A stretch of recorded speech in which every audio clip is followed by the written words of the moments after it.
शिवानंद तिवारी का नाम आप जरूर जानते होंगे। शिवानंद तिवारी का संबंध लालू और नीतीश दोनों से रहा है। दोनों के साथ इनका एक लंबा राजनीतिक जीवन रहा है और बिहार की राजनीति को बड़ा मजबूती से समझते और पकड़ते हैं। वर्तमान स्थिति को लेकर के शिवानंद तिवारी अपनी मुखर अभिव्यक्ति के लिए जाने जाते हैं। शिवानंद तिवारी बिना लाव लपेट के पूरी तरह से अपनी बात रखते हैं और इसमें उनको जरा भी गुरेज नहीं होता है। शिवानंद तिवारी की बात करें तो शिवानंद तिवारी ने दोनों के साथ ही राजनीतिक सफ़र तय किया है। जहां एक तरफ वो राजनीति से संन्यास लेने के बाद पुनः राजनीति में वापसी किए हैं, जिसमें लालू प्रसाद की अहम भूमिका है। वहीं आपको बता दें कि शिवानंद तिवारी नीतीश कुमार के साथ भी लंबे समय तक रहे हैं और जब नीतीश कुमार ने फैसला किया था कुछ अलग तरह से करने का, तो शिवानंद तिवारी ने मना किया था और उस मना करने के बाद शिवानंद तिवारी को साथ छोड़ना पड़ा था नीतीश कुमार का। अब शिवानंद तिवारी दोबारा कमबैक किए हैं, जिसमें लालू प्रसाद के साथ हैं और पार्टी के राष्ट्रीय उपाध्यक्ष भी हैं। ऐसी स्थिति में शिवानंद तिवारी की बातों को बड़ा गंभीरता से लिया जाता है, क्योंकि राजनीतिक अनुभव बहुत बड़ी चीज़ होती है। शिवानंद तिवारी ने साफ तौर पे नीतीश कुमार पर निशाना साधते हुए कई बातें कही है, कई खुलासे किए हैं। हम आपको बता दें, पहले उन्होंने जो बातें कही है और इसके बड़ी आने वाले भविष्य के संकेत मिल रहे हैं। शिवानंद तिवारी 16 साल के नीतीश सरकार पर जिस तरह की बातें कर रहे हैं, उसे साफ लग रहा है कि कहीं ना कहीं नीतीश कुमार मजबूर हैं और इस मजबूरी में ही नीतीश कुमार को कोई बड़ा एक्शन या फिर विकास के कार्य नहीं करने पड़ रहे हैं। बिहार के लोगों को के साथ छल हो रहा है।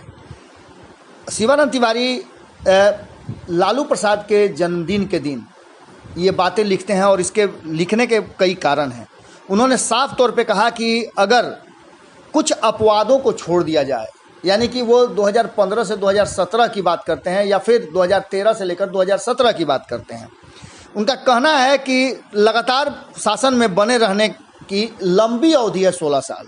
सुशासन तथा विकास की भारी दावेदारी है, इसके बावजूद सरकार के लोगों में आत्मविश्वास की भारी कमी दिखाई देती है। यदि कोई सरकार कुछ करती है, विकास के कार्य उसने किए हैं, तो निश्चित रूप से उसका मनोबल बड़ा होगा। उन्होंने साफ तौर पे कहा कि इन नेताओं के रोजाना जो बयान देखने को मिलते हैं, उसमें लालू यादव को लेकर घिसा पीटा रिकॉर्ड बजाने के अलावा इनके पास बोलने के लिए दूसरा कोई भी मसला नहीं है। बार बार भ्रष्टाचार, नाजायज संपत्ति, होटवार जेल, इन्हीं बातों को तोता की तरह रट लेते हैं और यही बताता है। और साथ में इसमें संदेह भी होता है कि बयानों को लोग पढ़ते भी हैं या नहीं, लोगों की भावनाओं को समझते हैं या नहीं। जो बिहार की जनता से क्या छिपा है, इस बात से शायद इन लोगों को अंदाज़ा नहीं है। बिहार की जनता हर वो बात जानती है जिसको लेकर के ये बातें कर रहे हैं। अब ये आगे क्या कहना चाहते हैं? शिवानंद तिवारी कहते हैं कि इनके पास अपना कुछ दिखाने के लिए नहीं है। लालू प्रसाद की शारीरिक अनुपस्थिति के बावजूद तेजस्वी के नेतृत्व में उनका दल जिस तरह से प्रदर्शन किया, वो तो बड़ी उपलब्धि कही जा सकती है। सुशासन और विकास की दावा करने वाली सरकार गंभीर संकट में नजर आ रही है और लालू जी को रोज गरियाने वाले लोग इस रहस्य को समझ नहीं पाएंगे। भविष्य में बिहार की राजनीति और समाज का इतिहास जरूर लिखा जाएगा। निश्चित रूप से उसमें एक अध्याय होगा, उसका शीर्षक होगा लालू के पहले का बिहार और लालू के बाद का बिहार। ये नीतीश कुमार के लिए एक बड़ी चुनौती है। लालू यादव ने उस जकड़न से मुक्त कराया है। लालू यादव के पहले जो चुनाव होते थे, पुराने लोगों को उसका स्मरण होगा। वोट मांगने वाले वोटर के दरवाजे पर नहीं जाते थे, बल्कि गांव के रसूखदार जो हैं वो लोगों को अपने दरवाजे पर बुलाकर छोटी मोटी भोज करा दिया करते थे और चुपचाप वो कह देते थे नेताओं को कि जाइए, आपको वोट पड़ जाएगा। लालू यादव ने इस सामंती परंपरा को तोड़ दिया। जो तुम्हारे बाप को प्रणाम करे उसी को तुम प्रणाम करो।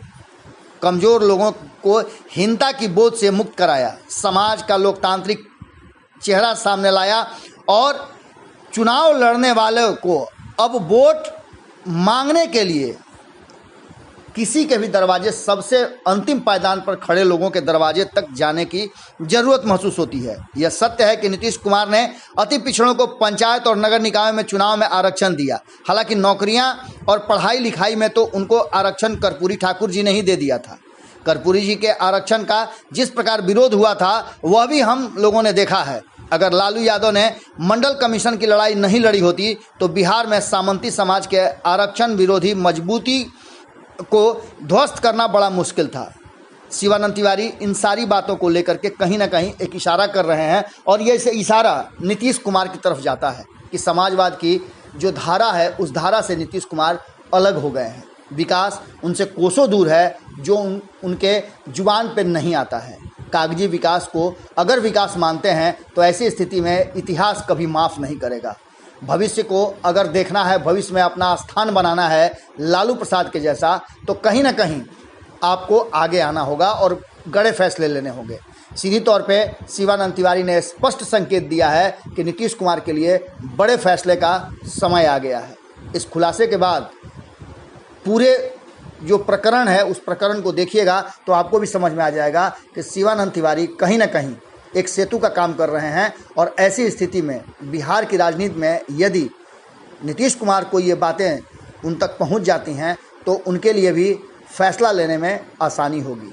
चीज़ों और तथ्यों को जैसे ही आप विवेचना और कसौटी पर कसेंगे तो शिवानंद तिवारी की बहुत सारी बातें आपको ठीक लगेंगी। ऐसे में बिहार की राजनीति में कोई उलट पुलट होने के संकेत लगातार नजर आ रहे हैं। देखना होगा कि इस बयान के बाद क्या प्रतिक्रिया आती है। वैसे शिवानंद तिवारी अपनी मुखर अभिव्यक्ति के लिए जाने जाते हैं, जो हम कई बार कह चुके हैं। जुड़े रहिए भारत लाइव के साथ। खबरें यहाँ कभी ख़त्म नहीं होती। बस आपको करना है कि चैनल को सब्सक्राइब कीजिए और बेल आइकॉन दबाकर सभी खबरें जहाँ हैं वहीं मुफ्त में प्राप्त करें। नमस्कार। अगर ये वीडियो पसंद आई और वह बिहार के राजनीति और बिहारियत से सरोकार रखेनी तो सब्सक्राइब बटन दबा के चैनल के सब्सक्राइब कर ली। ओजे एगो घंटी बा, ओकरा बटन दबा देला से कुल सटीक और मारक खबर रुआ मुफ्त में मिल जाई। अगर रुआ पत्रकारिता के हमनी के नया प्रयोग में सहयोग कर चाहतानी तो ज्वाइन बटन दबा दी। पेटीएम नंबर नोट कर ली 9386816700। धन्यवाद।